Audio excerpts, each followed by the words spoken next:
Damn, since hitting 1,000 subs, I've uploaded a Trove video and a Sonic video, and I'm still over 1,000. There has got to be a way to make these people leave. I can't upload a Xenoblade video. 90% of my viewers love that game. Maybe I'll become a Minecraft YouTuber. No, people love Minecraft, especially children, and I hate children. I know. I'll just look at a recent video that didn't do too well and make an even worse version of that. That's it! Monsters. Big scary ones. We all love them. Sometimes a bit too much. Admit it or not, it doesn't matter, because I'm doing that for you.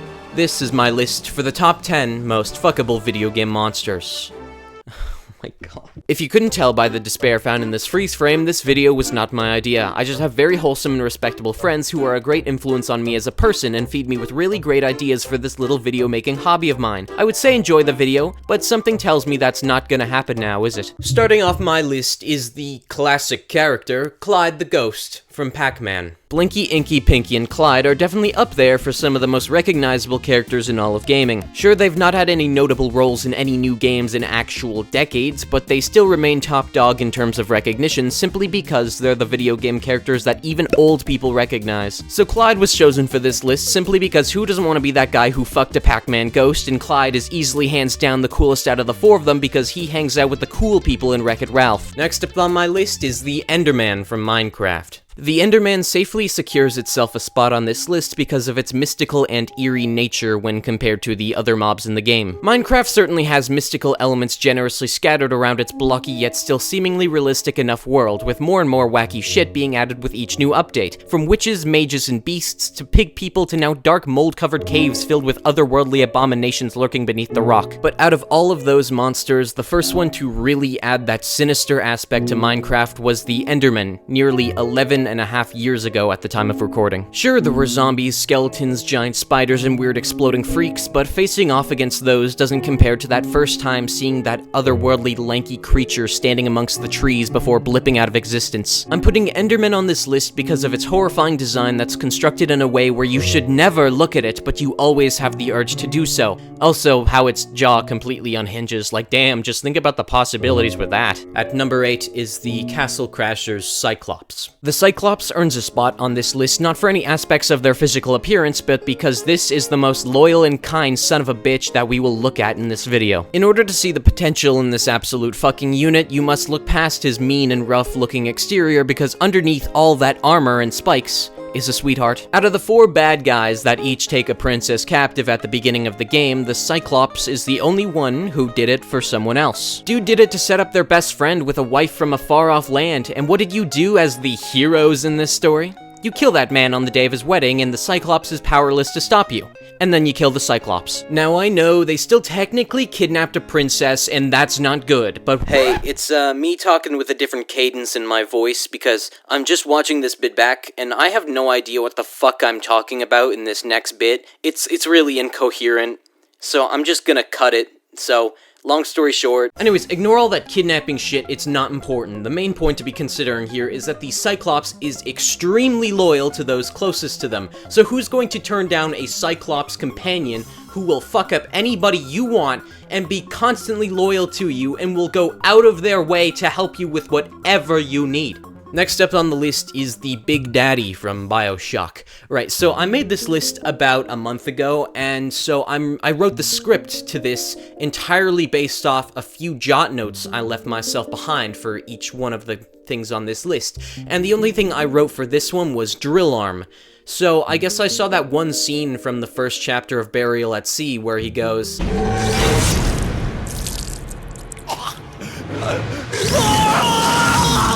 and went, yeah, someone's bound to be into that, I guess.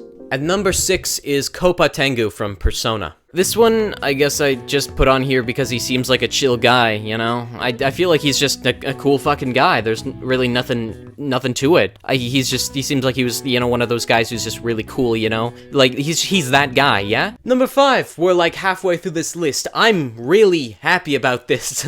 So, next up is the Silicate Harvester from Deep Rock Galactic. I do feel quite guilty specifically for putting this one on this list because that Deep Rock video I made a month ago has since since become the most successful video on this channel. I mean, it's not like I made money off it because I'm too afraid to turn on ads even though I meet the requirements, but still, it did good, and all the comments were really wholesome, even though half of them were just rock and stone. So I feel like I feel bad that the next time I'm bringing up this game after that is when I'm pretty much saying some freak on the internet would love this thing, and that's really that's honestly a sad truth that someone would really like this thing. Fourth place on this list goes to Tiamat, the mermaid goddess lady from Spelunky 2. Spelunky is a game I talk about often as it's my favorite roguelike game, and it's the first one I ever really got into. And one thing this game is infamous for is the fact that everything can kill you at any moment. Other roguelikes give you a fair chance, where they're like, okay buddy, here's the deal. You took 3 hits on this floor of the dungeon, so it's not looking good in the health department, but it ain't over yet. If you can pull your socks up and off this next boss flawlessly, you'll be in a very favorable position. Your back's to the wall, so just start swinging, champ. Where 30 minutes into a Spelunky run, the game just decides, hey, let's wrap this up, I'm bored, okay?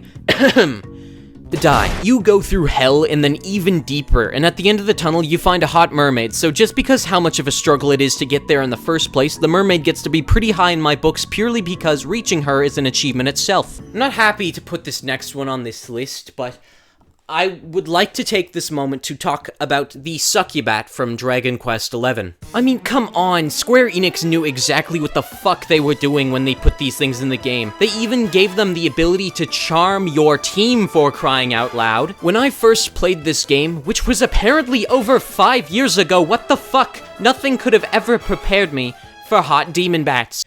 At number 2 is it's the Peashooter from Plants vs. Zombies. Yep.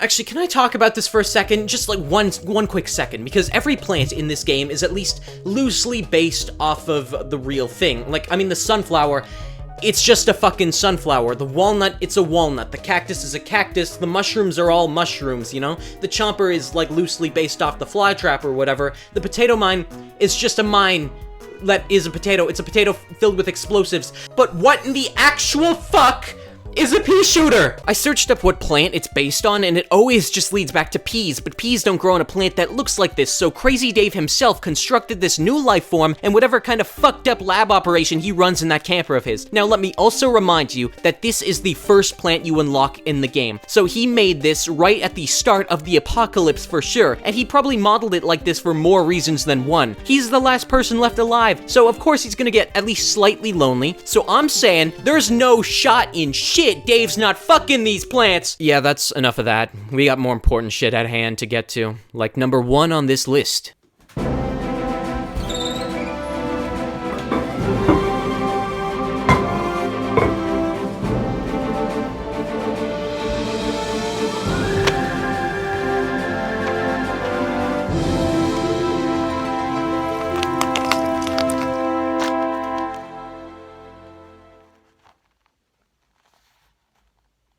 Perhaps the most common monster in any game. The slime is the perfect monster. I mean, if it isn't, then tell me this. Why is it in every game with even a lick of fantasy elements to it? It comes in all different colors of the rainbow, all different shapes and sizes, and you might be saying, I hate to be that guy, but the slime's not that hot.